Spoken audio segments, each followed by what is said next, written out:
Саламатсыздарбы? Мен 15-85 химия IP тобунун студенти Төлентаева Нурайым.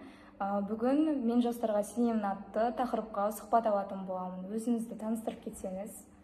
Жалпы менин есімім Асил болады. Мен осы Өзбекәлі Жәнібек атындағы педагогикалық университеттің 4-ші курс студентімін. Биология мұғалімдерін даярлау мамандығының түлегімін. Ал енді сізге сұрақтар қойып кетсем, сіз таңдаған мамандыққа қалай келдіңіз? Жалпы бұл мамандыққа түсуімнің себебі мектеп кезден бастап маған оқушыларға түсіндіру, біреуге үйрету деген сияқты қабілеттер өте қатты ұнады. Және осы пәндердің арасында биология саласы маған өте қызықты болды. Ондағы тәжірибелер. Ал келесі сұрақ, бұл таңдауыңыз дұрыс деп ойлайсыз ба? Және де болашақта сізге тағы да мүмкіндік берілсе, мұғалімдікті таңдар ма едіңіз? Мен бұл таңдауыма ешқашан өкінбеймін, және бұл мамандық маған толықтай ұнағандықтан тағы да таңдау берілсе, мен осы мамандықты таңдаймын. Себебі мен әрбір оқушы мен арқылы сабақты түсініп жатса, мен соған өте қатты қуанышты болар едім. Ал қоятын келесі сұрағым, қандай университеттік мүмкіндік сіздің дамуыңызға әсер етті?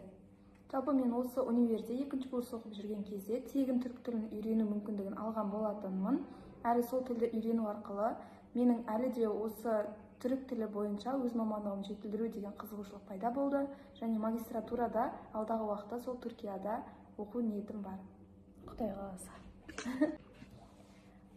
Келесі, 1-ші курс студенттеріне қандай кеңес берер едіңіз?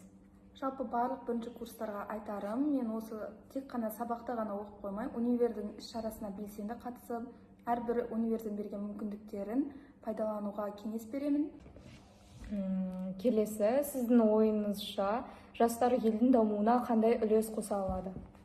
Жалпы елдің дамуы толықтай осы жастардың қолында деп айтсақ болады. Мағжан Жұмабаев атамыз айтпақшы, мен жастарға сенемін сөзін басшылыққа ала отырып, әрбір жас буын елді дамытуға деген ниеті болса, білімін жақсартса, және онымен қоса еңбекті де қатар алып жүрсе, біздің болашағымыздың жарқын болатынына сенемін. Келесі, қазіргі жастардың басты күші неде деп ойлайсыз? Жалпы қазіргі жастардың негізгі күші ол білімде деп санаймын. Өйткені адам білім меңгеру арқылы көптеген мүмкіншілікке ие болады, әрі сол мүмкіндіктерді әрі қарай шыңдау арқылы тәжірибені жинақтауға мүмкіндік алады.